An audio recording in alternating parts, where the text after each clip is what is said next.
ইরানের president Ebrahim Raisi ছিলেন রক্ষণশীল নেতা। দেশটির সর্বোচ্চ নেতা আয়াতুল্লাহ আলী খামেনির ঘনিষ্ঠজন হিসেবেও পরিচিত ছিলেন তিনি। কট্টরপন্থীদের কাছে তার জনপ্রিয়তা ছিল আকাশচুম্বী। একাধারে রাজনীতিবিদ ও বিচারক, রাইসি বিশ্ব রাজনীতিতে ছিলেন অন্যতম প্রভাবশালী নেতাদের একজন।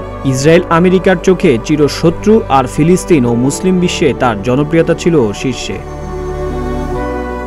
বর্তমানে মুসলিম বিশ্বসহ ইরানের মানুষের কাছে নির্মম শোকের খবর এটি যে তাদের প্রিয় প্রেসিডেন্ট ইব্রাহিম রাইসি আর নেই। রবিবার হেলিকপ্টার দুর্ঘটনায় প্রেসিডেন্টের সঙ্গে দেশটির পররাষ্ট্রমন্ত্রী সহ নিহত হন ৯ জন। সোমবার এ তথ্য নিশ্চিত করে প্রতিবেদন প্রকাশ করে ইরান সহ বিভিন্ন আন্তর্জাতিক গণমাধ্যম।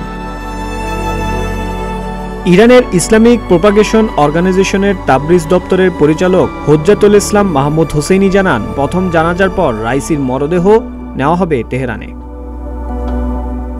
তিনি আরও জানান, বুধবার তেহরানে রাইসির জানাজা হওয়ার কথা রয়েছে। এতে অংশ নেবেন সর্বোচ্চ নেতা আয়াতুল্লাহ আলী খামেনি।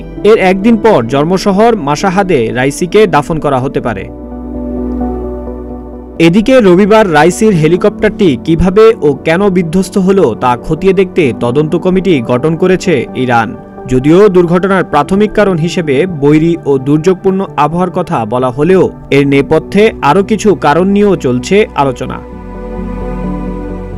আর এ বিষয়ে সব ধরনের সহযোগিতার আশ্বাস দিয়েছেন রাশিয়ার প্রেসিডেন্ট ভ্লাদিমির পুতিন। ইউরোপীয় ইউনিয়নের এভিয়েশন সেফটি এজেন্সি বলছে, উচ্চ পার্বত্য এলাকা ও গভীর উপত্যকার উপর দিয়ে যাওয়ার সময় পাইলট বিভ্রান্ত হতে পারেন। এদিকে দুর্ঘটনায় রাইসির এই মর্মান্তিক মৃত্যুকে ঘিরে সৃষ্টি হয়েছে ধূম্রজাল। এর পেছনে ইসরায়েল ও যুক্তরাষ্ট্রের ষড়যন্ত্র থাকতে পারে বলে মনে করছেন অনেকে। এমন প্রেক্ষাপটে এবার রাইসির মৃত্যু নিয়ে মুখ খুলল যুক্তরাষ্ট্র। রয়টার্সের এক প্রতিবেদনে বলা হয়, রাইসিকে বহনকারী হেলিকপ্টার বিধ্বস্তের পর তাদের সন্ধানে যুক্তরাষ্ট্রের কাছে সহায়তা চেয়েছিল ইরান। তবে ইচ্ছা থাকা সত্ত্বেও সেই সহায়তা করতে পারেনি যুক্তরাষ্ট্র। মার্কিন পররাষ্ট্র দপ্তরের মুখপাত্র ম্যাথিউ মিলার বলেন, রবিবার দুপুরে হেলিকপ্টারটি বিধ্বস্ত হওয়ার পর সেটিকে খুঁজে পেতে দ্রুত সাহায্য চেয়েছিল ইরান। হেলিকপ্টার বিধ্বস্তে তাদের কোনো হাত নেই বলেও দাবি করে যুক্তরাষ্ট্র। যদিও হেলিকপ্টার বিধ্বস্ত নিয়ে ইরান এখন পর্যন্ত যুক্তরাষ্ট্রকে দোষারোপ করেনি।